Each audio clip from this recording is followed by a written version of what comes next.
This is from Eckhart Tolle's A New Earth. What did Jesus tell his apostles? Heaven is right here in the midst of you. In the Sermon on the Mount, Jesus makes a prediction that to this day few people have understood. He says, "Blessed are the meek, for they shall inherit the earth." In modern versions of the Bible, meek is translated as humble. And what does it mean that they shall inherit the earth? The meek are the egoless. They are those who have awakened to their essential true nature as consciousness and recognize that essence in all others, all life forms. They live in the surrendered state and so feel their oneness with the whole and the source. They embody the awakened consciousness that is changing all aspects of life on our planet, including nature, because life on Earth is inseparable from the human consciousness that perceives and interacts with it. That is the sense in which the meek shall inherit the earth.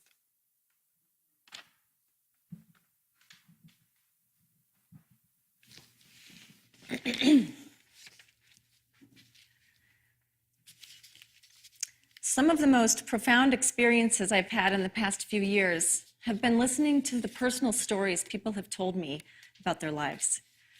Last year, I met a farmer in Costa Rica who had worked on a banana plantation for an international corporation. And he was riding on a bulldozer with another laborer.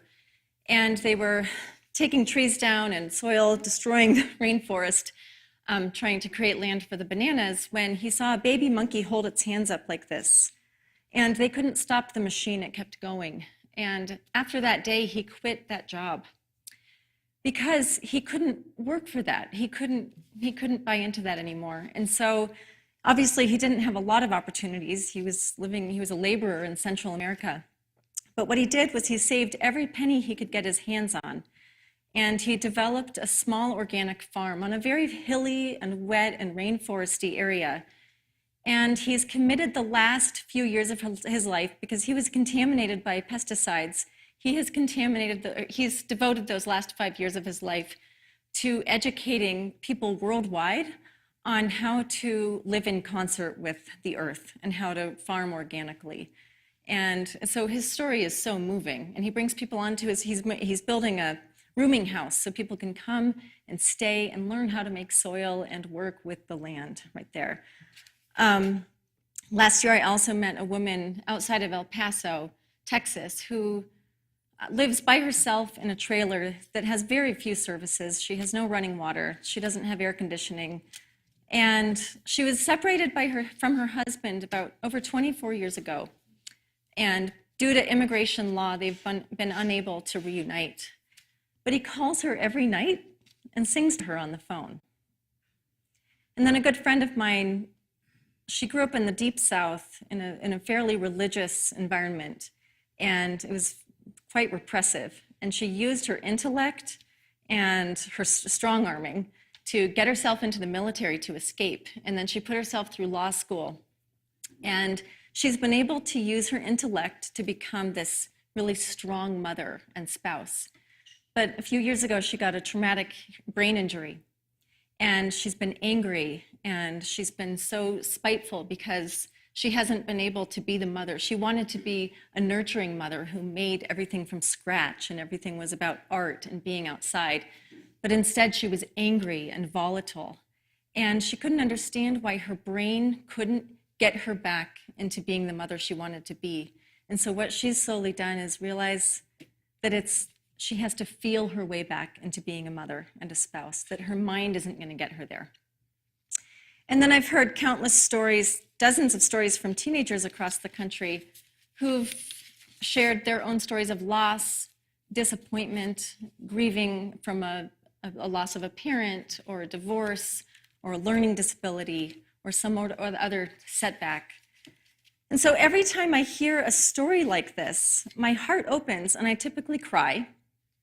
And I think this happens because through storytelling, we touch on a truth that resides in all of us, and it connects us. And when we hear something that resonates with our hearts, we're moved because we realize the truth that we are in fact one. that there is one intelligence and love energy is expressing through all of us, which is ultimately a desire to love and to be loved. When we are courageous enough to shed the layers of identity, beliefs, ego, separation, and protection, something vulnerable comes through, and we see that we truly are connected by love or God. When we finally look deeply enough within ourselves, we begin to recognize our own true selves in the words of spiritual leaders who have pointed to this throughout the ages. Paul Ferrini states in his book, Love Without Conditions, all experience happens for one purpose only, to expand your awareness. Any other meaning you see in your life experience is a meaning that you made up. You may not decide at a conscious level what will happen to you, but you will most definitely interpret what happens according to your beliefs. Your primary freedom lies in learning from the experiences that come your way. Of course, you can refuse to learn from your experiences, but this choice leads to suffering, and if you don't know this yet, it won't be long before you do. I've certainly had some heart-opening experiences that changed the direction of my life, but it wasn't until I became more awake and aware through hardship, meditation, and through hearing the similarities through other stories that I began to integrate the lessons offered in this human experience. Miracles occur every day in our lives. When we are constantly going and doing and checking off lists and planning and scheming, we don't always see the miraculous encounters or the exchanges or the synchronicities in our day. So it's helpful to pause and connect the dots. Go back in time and see how there might have been a greater purpose in every circumstance, whether it was positive or negative. Sometimes we can identify where the awakening began by looking back to the first big jolt in our lives. It could be a loss of innocence, or a dramatic change, or a traumatic event that wakes us from living unconsciously. For me, this was a trip to Nicaragua in 1993. I was 17 years old, and the extent of my life experience included living in Boulder and in a secure, predictable family, with regular dinner times and Friday night excursions to the video store. I had taken some exotic vacations to Minnesota, Ohio, Illinois, and Southern California to sit on screened-in porches and listen to relatives talk about health ailments. But in my junior year, Boulder Sister Cities came to my church youth group and invited us to participate in a teen delegation to Chusli, Nicaragua, which is north up near the Honduran border, to build a potable water system. My limited mindset, my small utopia Boulder mindset, took me right to the fantasy of palm trees, getting tan, riding in an airplane with friends, since I had only been on one airplane at that time, and swimming in a volcano, which was promised. I was in. We each had to raise money ourselves in order to get a match from an anonymous donor, and I was willing to do anything for this vacation. My vacation became a distant fantasy the minute we landed in Managua. There were camouflaged soldiers all over the tarmac, and there were women and children plastered to the airport begging for food and money. On our way to the hotel in Managua, there were barefoot children in giant intersections selling chicles and trying to shine shoes for a couple of coins in the middle of huge intersections. Families could be seen climbing around in mountains of garbage looking for food. The glow of television screens could be seen through cinder block huts with no doors or windows.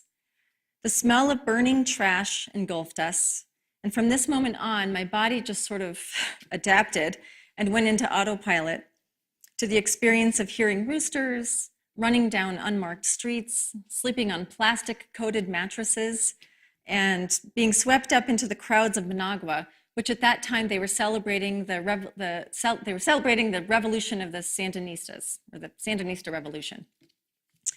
It was definitely an exotic trip, but the jolt that transformed me happened when we traveled north toward Jalapa and Chusli. We drove through a town called Esteli, and then an hour later we arrived in Ocotal, and this was starting to be a mountainous region. And we got out for milkshakes and to go to the bathroom before heading deeper into the mountains. When we got back to the bus driver informed us that we needed to stay in Ocotal because just after we passed Esteli, Contra rebels had killed 83 civilians. And he got reports on the radio that they were burning government buses in the north. And so we were unable to continue our journey. So we checked into a hotel and we had warm Fantas and stale bread. The 15 of us, including the chaperones, had been struck down by Montezuma's revenge. And there was a venomous spider the size of my fist above the toilet, which had no seat and no flush, that it wouldn't flush. So we were just sharing this little bowl. And I shared a twin bed with my friend on a plastic-coated mattress.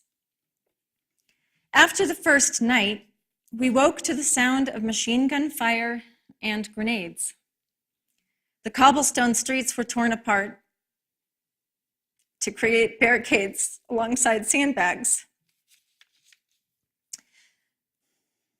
There was no way to communicate with the United States Embassy or our parents, so we stayed below the windows in the hotel until we were given permission to go outside.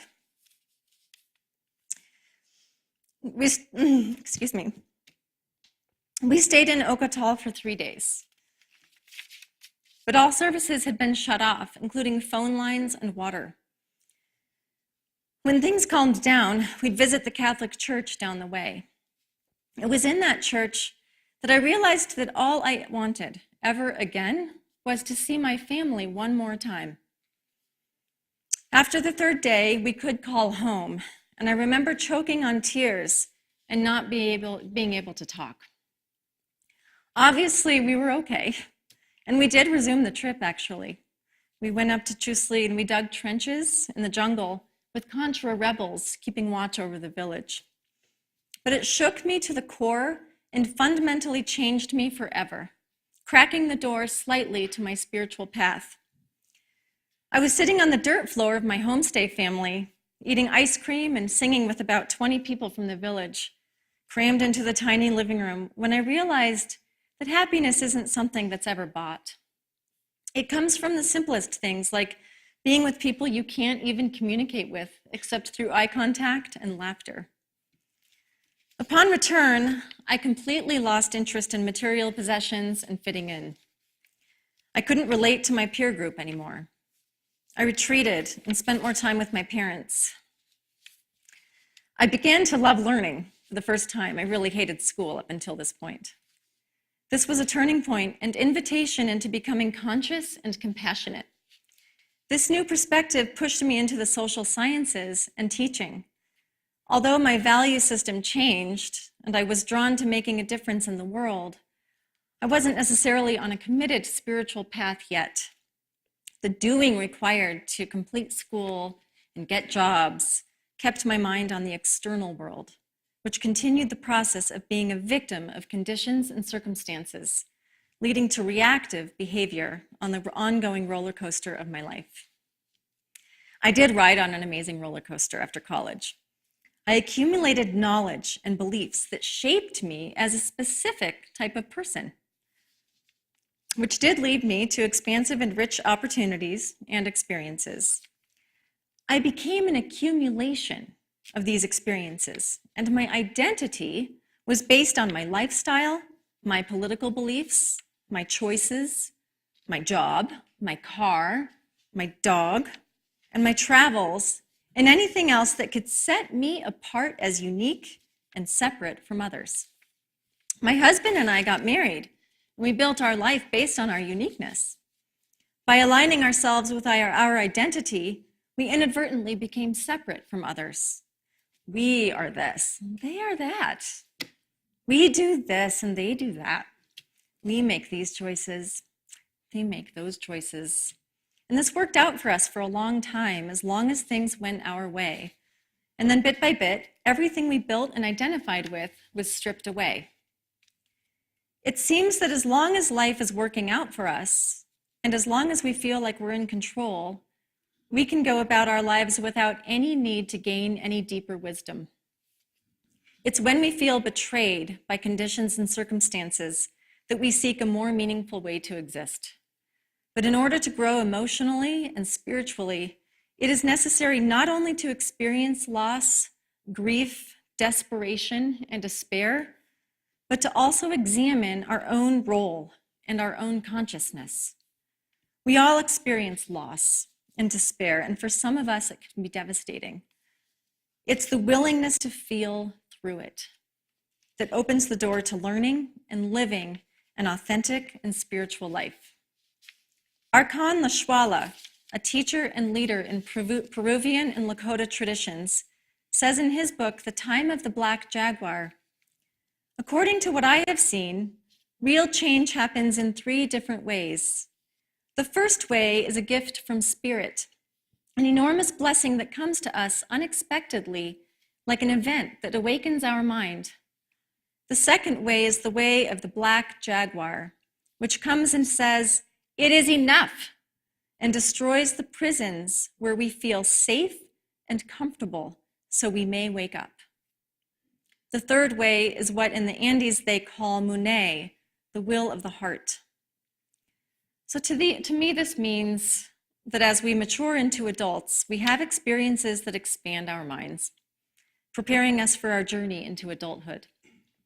As adults, once we create the life we think we want, using our minds to secure our sense of control, something typically happens that brings us to our knees and keeps doing so until we succumb to the will of the heart.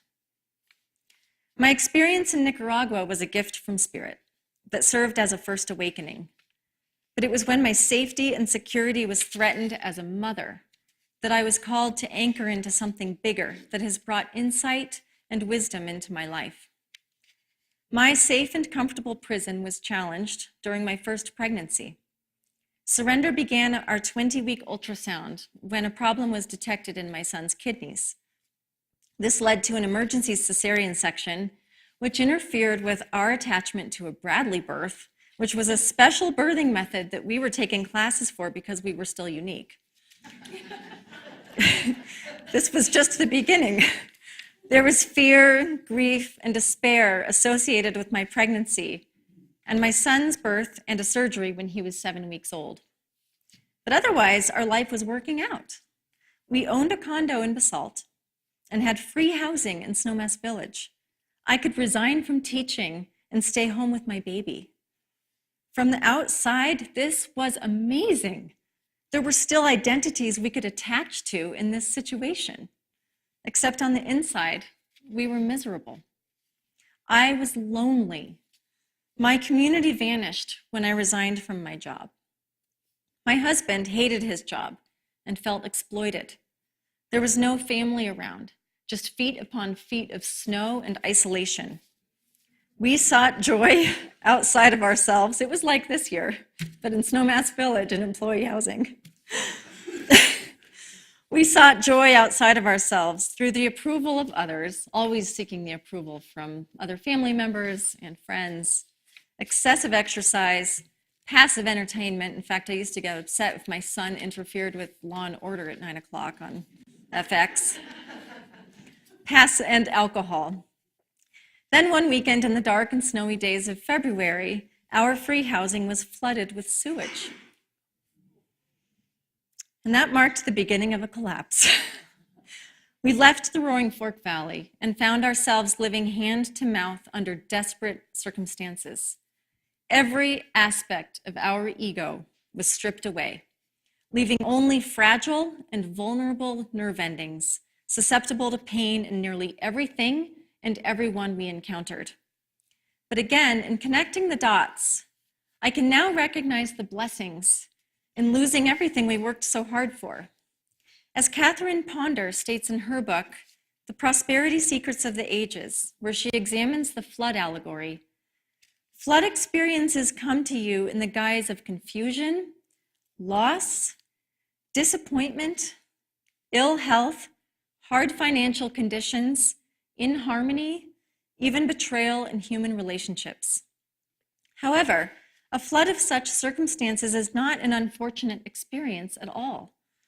It is a time when your whole being is being purified, cleansed, and readjusted. It is a time when balance and equilibrium are taking place. It is a time to release, loose, let go, and let your new good come forth in ways you may not have dreamed possible. It was at one of the lowest points in our life that I felt closest to God. We moved 7 times in a 4-year period. We had exhausted all our financial resources to stay afloat. Family relationships were severely strained, and there were unforeseen challenges with our baby daughter. We were in a cycle of blame, victimization, shame, anxiety, and anger. And unless we changed our thinking, we would continue attracting negative experiences. Slowly, we adopted a practice of affirmative prayer and meditation.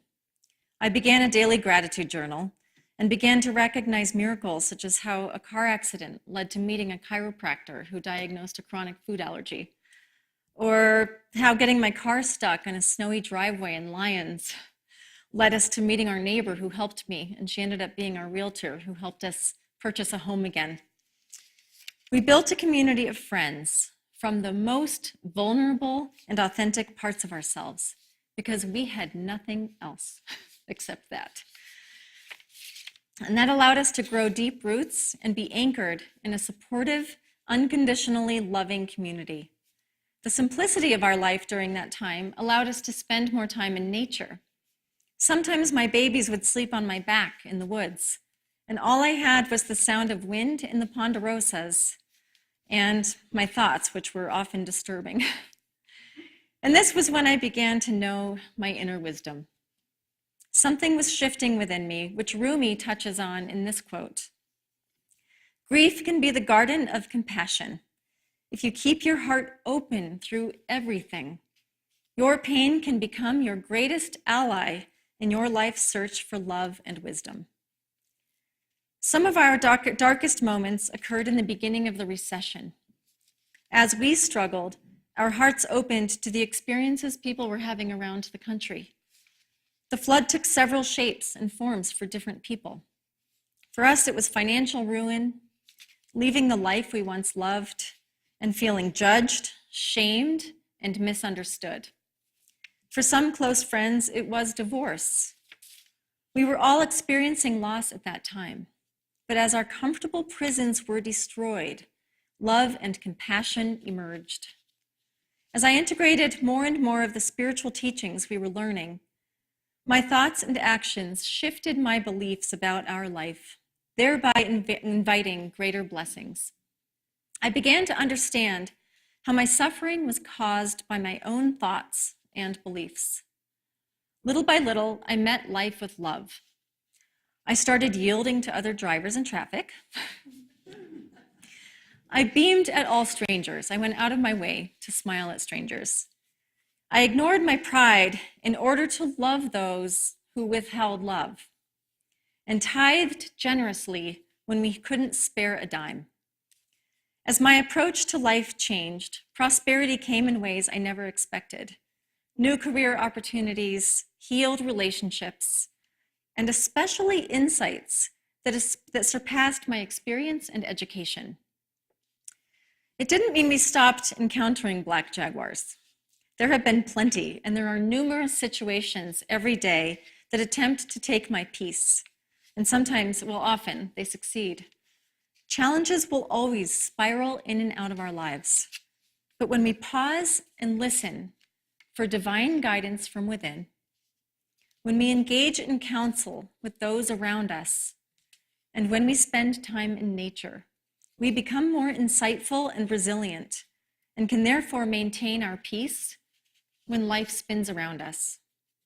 Paul Ferrini says, "Your whole experience on earth is a process of learning to trust in yourself, in your brother, and in God. In the final moment of awakening, when trust blossoms fully, these 3 aspects of self merge into one. As we begin to experience life more acutely, feeling everything versus numbing, running, projecting, deflecting, or avoiding, and we share more and more of our stories with each other and invite each other into our darkest corners, we will indeed begin to merge, because the wisdom of God is present within each and every one of us, and we will recognize our true selves in each other.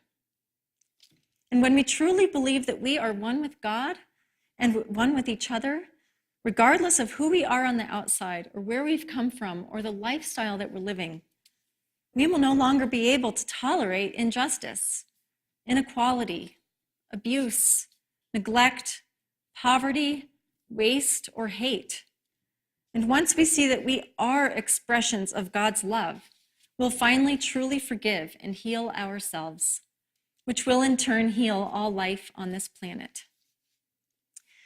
So you now have a glimpse of some of the experiences that have shaped my life and that have helped me begin to, as Eckhart Tolle would say, feel my oneness with the whole and the source.